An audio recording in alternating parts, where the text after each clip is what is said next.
सो हमने सीखा क्वांटिटीज चार तरह की होती हैं। कौन कौन सी चार तरह की?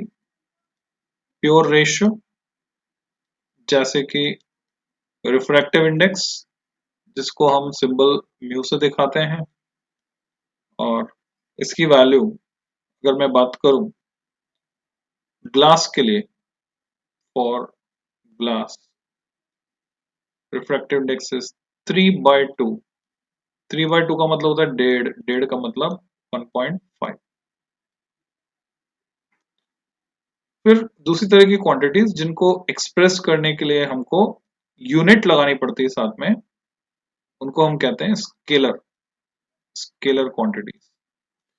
तीसरी तरह की क्वांटिटीज वेक्टर, जिनको एक्सप्रेस करने के लिए मैग्नीट्यूड भी चाहिए, यूनिट भी लगाएंगे और डायरेक्शन स्पेसिफाई करेंगे। जैसे स्केलर तो हो गया, डिस्टेंस ले सकते हैं हम एग्जांपल के लिए, और वेक्टर में हम ले सकते हैं डिस्प्लेसमेंट। वेक्टर में हम डिस्प्लेसमेंट को ले सकते हैं।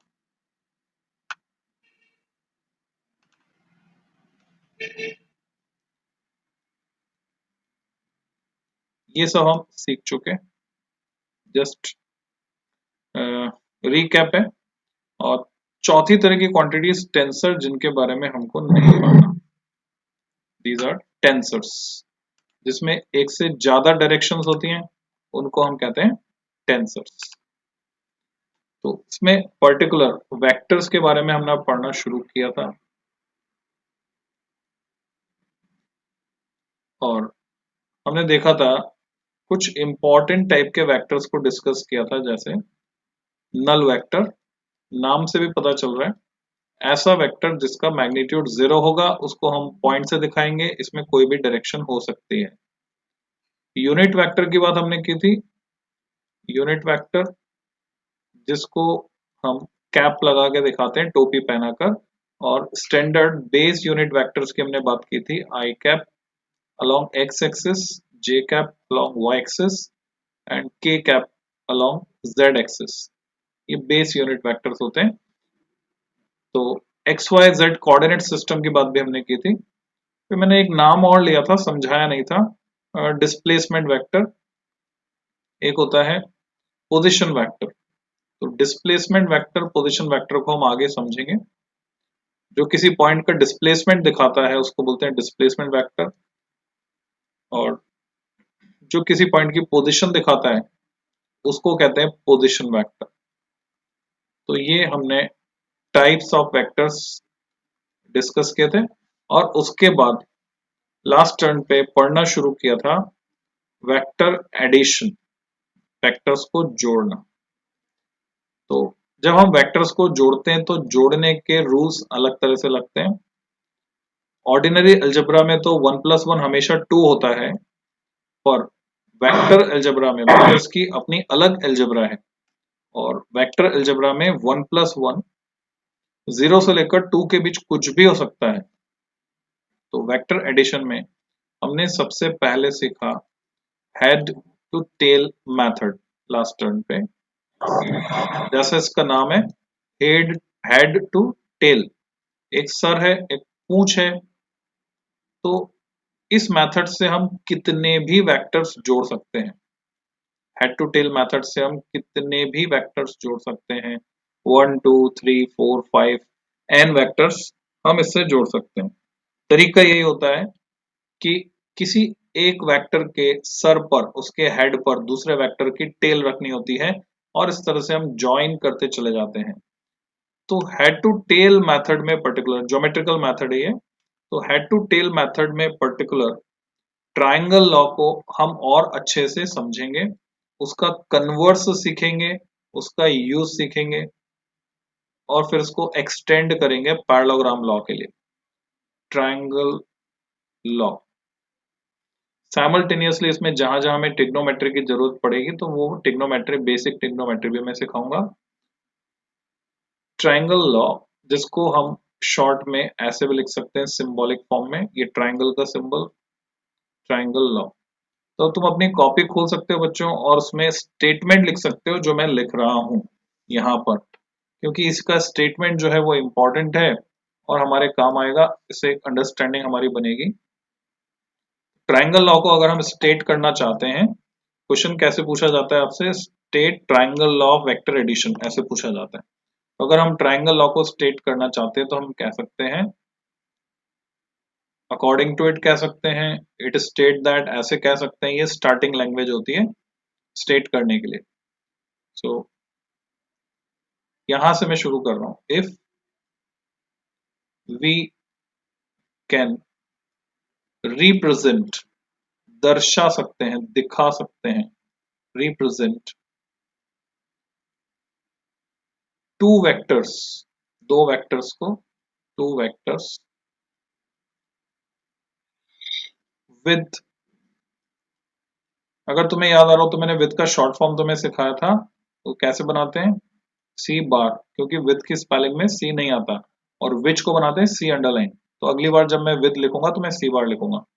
If we can represent two vectors with two consecutive, consecutive इसका क्या मतलब होता है, इसका मतलब होता है लगातार, एक ही क्रम में, एक के बाद एक, head to tail, consecutive sides, एक से एक लगी हुई sides of a triangle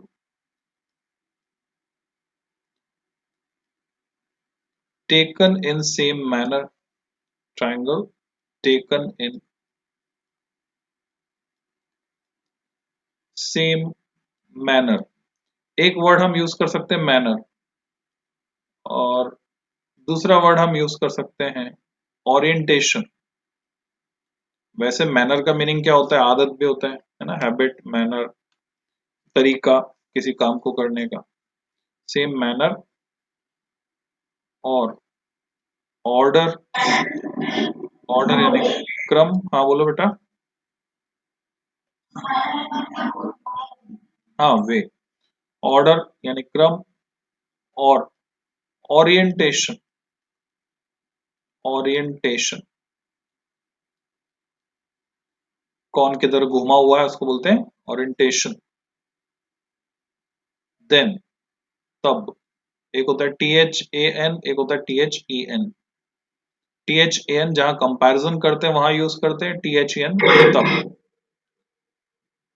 the third side, तीसरी भुजा, third side of that triangle, उसी त्रिभुज की, of that triangle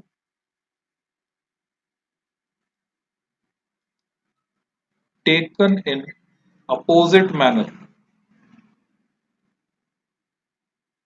taken in opposite. Opposite का स्टैंडर्ड शॉर्ट फॉर्म है, तुम नोट्स में भी लिख सकते हो, ओ डबल पी डॉट, पूरी स्पेलिंग लिखने की जरूरत नहीं है ऑपोजिट की, तुम ओ डबल पी डॉट लिख सकते हो। Taken in opposite manner will represent, प्रदर्शित करेगा, किसको, उनके परिणामी को, रिजल्टेंट को, रिप्रेजेंट देयर। अब एक होता है T H E R E there, एक होता है T H E I R their. T H E R E there यानी वहां, और T H E I R यानी उनका, रिप्रेजेंट देयर, उनके।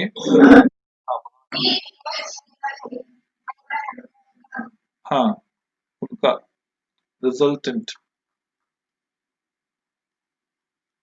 तो ये डेफिनेशन कंप्लीट हो गई ट्राइंगल लॉ की। We can represent two vectors with two consecutive sides of a triangle taken in same manner or order or orientation, then the third side of that triangle taken in opposite manner will represent their resultant। और इसका meaning क्या है, जो language में हमने लिखा है वो एक्चुअल में रिप्रेजेंट क्या कर रहा है, तो वो रिप्रेजेंट कर रहा है, सपोज ये, हाँ बोलो बेटा।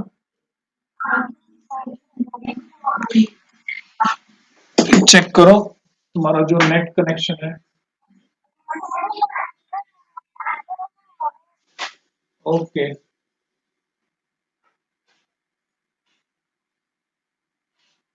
एक मिनट आया मैं।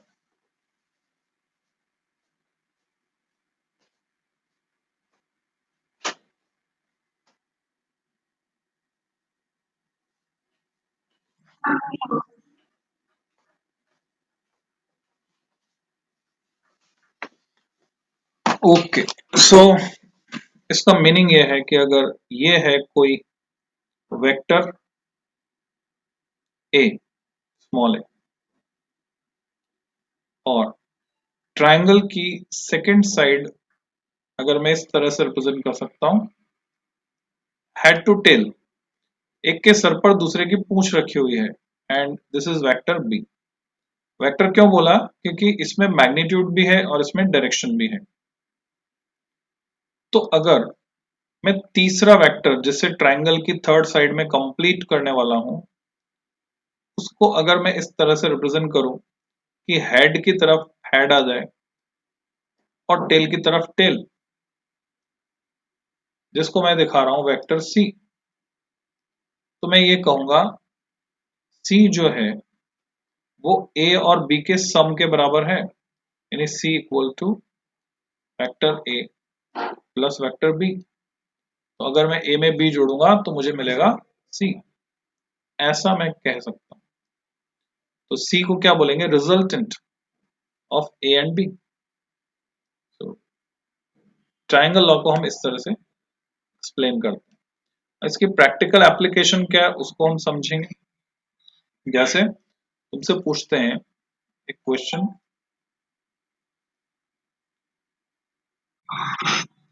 राम जो है मूव्स, चलकर जाता है 20 किलोमीटर, 20 किलोमीटर जाता है, चलकर जाता है तो भारी पड़ जाएगा उसको 20 किलोमीटर चलना, गाड़ी से जाता है, ठीक है, मूव्स 20 किलोमीटर इन कार टुवर्ड्स ईस्ट, पूरब दिशा की ओर जाता, टुवर्ड्स ईस्ट। देन उसके बाद टर्न, मुड़ता है, किधर मुड़ता है? टुवर्ड्स लेफ्ट, उसके लेफ्ट में मुड़ता है, टर्न टुवर्ड्स हिज लेफ्ट, ठीक है, लेफ्ट में मुड़ता है, कितने डिग्री पर? At an angle of 60 degree. फिर से चलता है after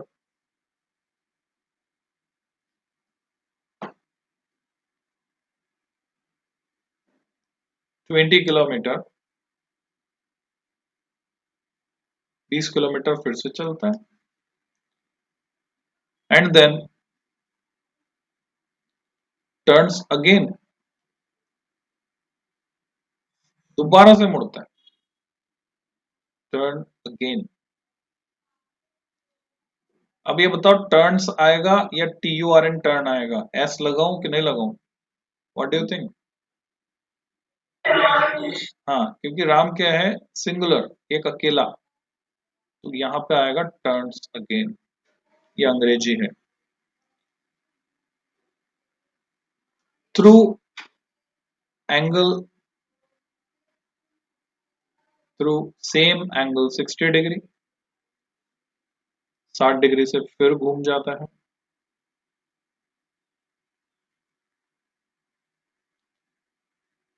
and repeat the process, इसी प्रक्रिया को जारी रखता है, रिपीट द प्रोसेस, ऐसा ही करता रहता है, हर बार मुड़ जाता है, 20 किलोमीटर चलता है फिर 60 डिग्री बाई तरफ मुड़ जाता है, फिर 20 किलोमीटर चलता है फिर 60 डिग्री बाई तरफ मुड़ जाता है, रिपीट द प्रोसेस। क्या तुम में से कोई बता सकता है क्या वो वापस अपने स्टार्टिंग पॉइंट पर पहुंच पाएगा ऐसा करके?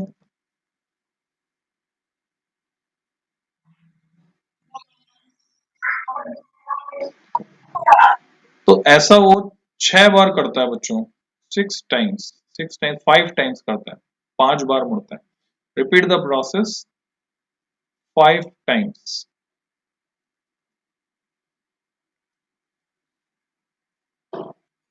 अब हमें पता करना है पॉइंट, ये तो क्वेश्चन में डिटेल दी कि क्या क्या कैसे है। अब हमें पता क्या क्या करना है। डिस्टेंस ट्रेवल्ड, कितनी दूरी उसने तय की।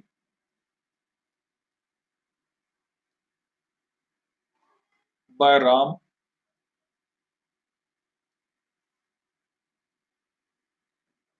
कब, व्हेन ही टेक्स, जब वो मुड़ रहा है। अब पार्ट ए के भी पार्ट है बच्चों, क्वेश्चन में ऐसा भी होता है। पार्ट ए का फर्स्ट पार्ट, ही टेक्स फर्स्ट टर्न,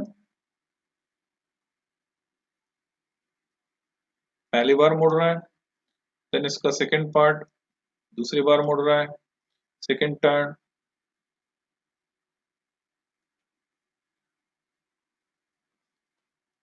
तीसरी बार मुड़ रहा है,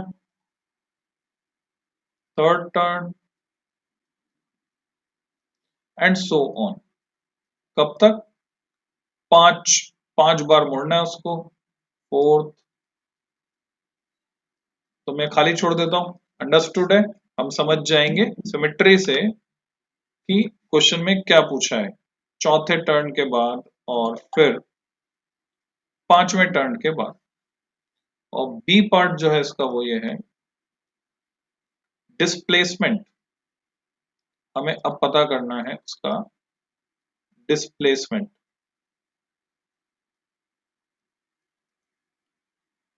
फॉर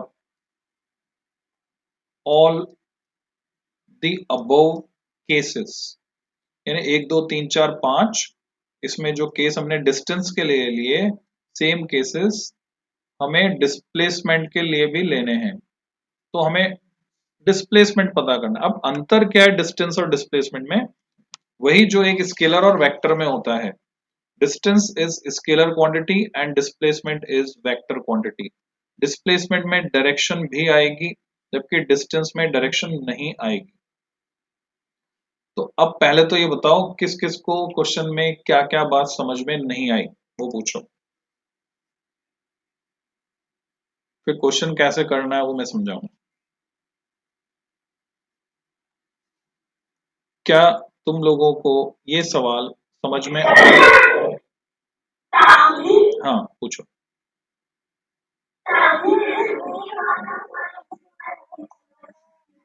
हाँ, क्या तुम लोग जानते हो डिस्टेंस क्या होता है, डिस्प्लेसमेंट क्या होता है? अगर तुम अपने घर से स्कूल तक जा रहे हो, तुम्हारा स्कूल 1.5 किलोमीटर है दूर तुम्हारे घर से, तो तुम जब स्कूल पर पहुंचे तो तुमने कितनी डिस्टेंस ट्रेवल की? 1.5 किलोमीटर, 1.5 किलोमीटर। तुम लौटकर वापस घर पर आ गए, ठीक है, छुट्टी हुई, लौटकर वापस घर पर आ गए।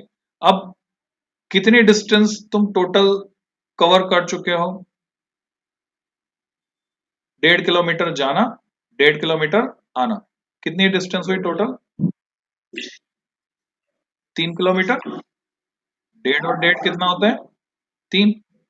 डेढ़ का मतलब होता है एक और आधा। एक और आधे में एक और आधा जोड़ दो, तो क्या बनेगा? 3। अभी अभी मैंने तुम्हें बताया था म्यू इक्वल टू 3/2। 3/2 क्या होता है? डेढ़ होता है। 3/2 प्लस 3/2 इज, नीचे बाय टू कॉमन, ऊपर 3 + 3 6। 6/2 इज हाउ मच? 3। 6/2 इज 3। तो 1.5 प्लस 1.5 इज 3। तो 3 किलोमीटर तुमने डिस्टेंस ट्रेवल की। How much is the displacement? Displacement कितना हुआ तुम्हारा?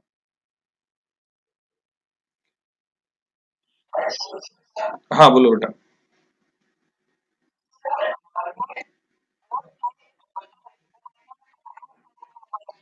नहीं कर रहा है। हेक्सागन बने, हेक्सागन बन जाएगा। अभी देखेंगे हेक्सागन बन जाएगा। हम्म, तो जो सवाल है मैं तुम्हें दोबारा से समझा रहा हूँ। तो सानवी कोई बात नहीं, नेटवर्क नहीं था, डजेंट मैटर। रिकॉर्डिंग तो मिली जाएगी तुमको। और ये जो है मैं दोबारा समझा रहा हूँ। तो again you have to understand what is the difference between distance and displacement. अगर तुम्हें याद आ रहा हो तो मैंने पहले एक क्वेश्चन भी कराया था इस पर तुमको, वो रील वाला क्वेश्चन एक कराया था, फिर राघव ने एक पार्ट का जवाब दिया था, दूसरा पार्ट का जवाब नहीं दिया था। जैसे एक, याद आ गया, एक रील है, घूम रही है आधा चक्कर, है ना, एक पॉइंट नीचे यहाँ से ऊपर चले जाता है, दिस इज द डिस्प्लेसमेंट, और डिस्टेंस 2 पाई आर होता है या पाई आर होता है आधे चक्कर में। तो सिंपली हमें क्लियर होना चाहिए, displacement is nothing but shortest distance covered. ठीक है, शॉर्टेस्ट डिस्टेंस, यानी shortest distance between starting point and and point. तो अगर मैं सिंपल डेफिनेशन की टर्म्स में बात करूं, डिस्टेंस को हम दिखाएंगे सिंबल एस से, it is scalar quantity. Distance is, it is the total path, total path travelled, जो कि किसी ने तय किया। आजकल ट्रेवल की स्पेलिंग में एक ही एल लगाते हैं, पहले डबल एल लगाया करते थे। It is the total path travelled. And what is displacement? Displacement को हम दिखाते हैं एस वेक्टर से, और ये होता है, it is the shortest distance, सबसे कम दूरी, shortest, it is the shortest distance between, between का शॉर्ट फॉर्म है B oblique W, and points. And points का मतलब शुरू जहां से किया था और अंत जहां पर किया। तो मेरा सवाल है, युविका वापस आई या नहीं आई पता नहीं मेरे को, देखते हैं। युविका वापस नहीं आई। ओके, मेरा सवाल है बाकी जो बच्चे प्रेजेंट है उनसे, कि अगर तुम स्कूल गए 1.5 किलोमीटर, वापस आए 1.5 किलोमीटर, तो डिस्टेंस कितनी ट्रेवल की तुमने, और तुम्हारा डिस्प्लेसमेंट कितना हुआ? जो भी तुम में से बताना चाहते हैं बताओ, according to these definitions.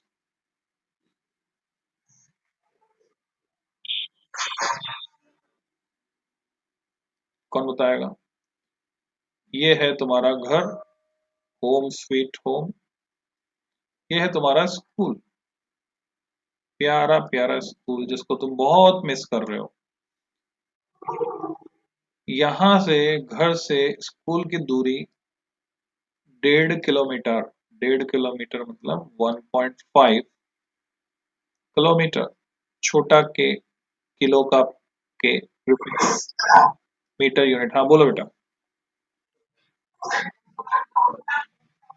Distance होगा 3 kilometre, and displacement is, displacement कितना होगा बोलो? This is the starting point, यहां से तुम चलना शुरू किया, तुमने स्कूल तक गए, and same is the end point, वापस यहीं तो आ गए, वापस यहीं पर आ गए, वापस यहीं, हाँ वेरी गुड, 0, क्योंकि तुम वापस वहीं पर आ गए। And displacement is the shortest distance between and points, starting point and the end point. And points का मतलब शुरू का और आखिर का, किनारे, सिरे, जैसे कोई डोरी होती है तो सिरे, एंड पॉइंट्स। तो ये तो वापस वहीं आ गए, तो इन दो पॉइंट्स, स्टार्टिंग और एंड पॉइंट सेम हो गया, सेम हो गया तो उसके बीच में तो डिस्टेंस है ही नहीं, तो 0 है। तो यहाँ डिस्प्लेसमेंट हो गया 0। जिसको नहीं समझ में आया हो पूछो कि डिस्प्लेसमेंट कैसे 0 हुआ। अगर समझ में आ गया तो ठीक है, नहीं समझ में आया तो पूछो।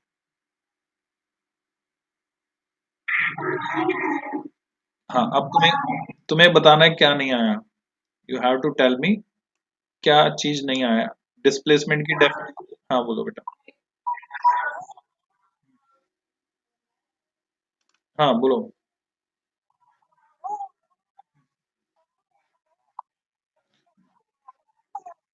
कोई कोई बात नहीं, नहीं नहीं क्वेश्चन नहीं, मैं तो ये पूछ रहा हूँ, जो तुमसे पूछ रहा था वही सवाल है। जब तुम मौजूद थी यहाँ पर, मैंने डिस्टेंस और डिस्प्लेसमेंट की डेफिनेशन बताई जो यहाँ लिखी हुई है। Distance is the total path travelled, जितनी दूरी तय कर रहे हैं। Displacement is the shortest. हाँ,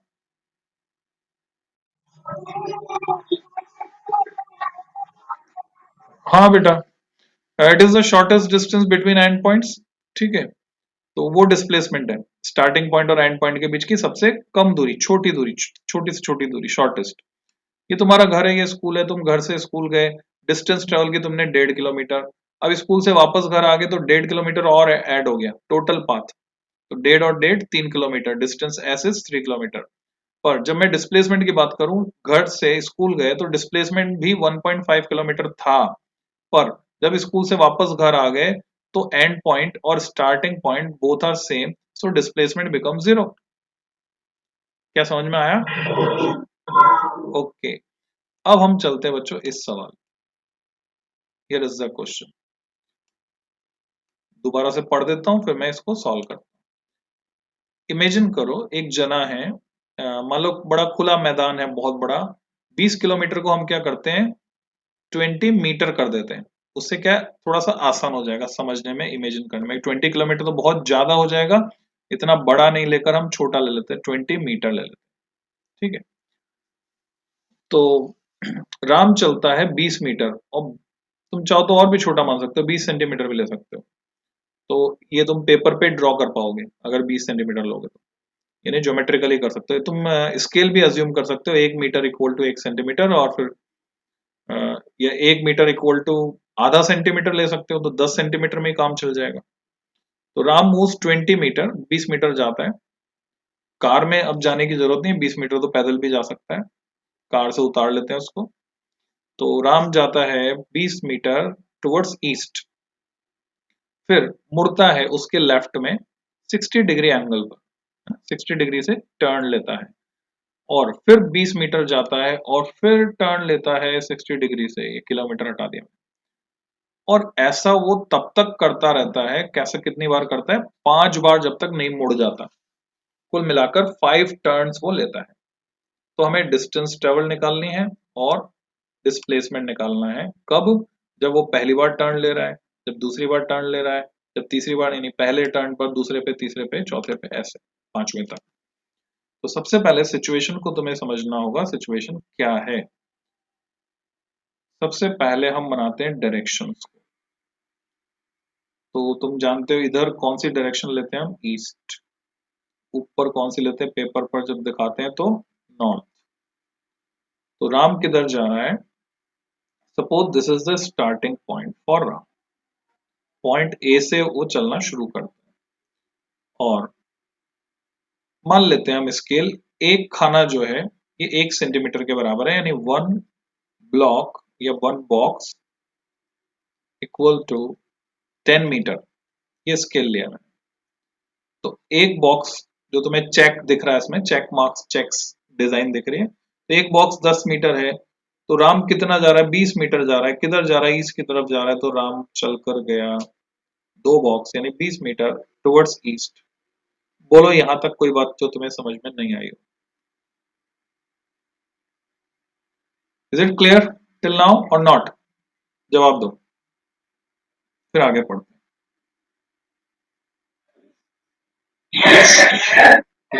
युविका समझ में आ गया तुमको बेटा? युविका का कनेक्शन फिर गया क्या? ओके, अब यहां से उसको लेफ्ट में टर्न हो रहा है। तुम बता, तुम सोचो, इमेजिन करो तुम यहाँ खड़े हो, तुम्हारा लेफ्ट किधर है, ऊपर या नीचे? बताओ, लेफ्ट किधर है तुम्हारा, ऊपर की तरफ या नीचे की तरफ? यहाँ खड़े हो तो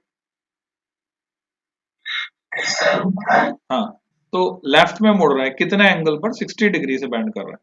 अगर वो नहीं मुड़ता तो इस रास्ते पर सीधा जाता, 60 डिग्री से मुड़ रहा है, इट मींस वो जो है ऐसे घूम जाएगा, and this angle will be 60 degree.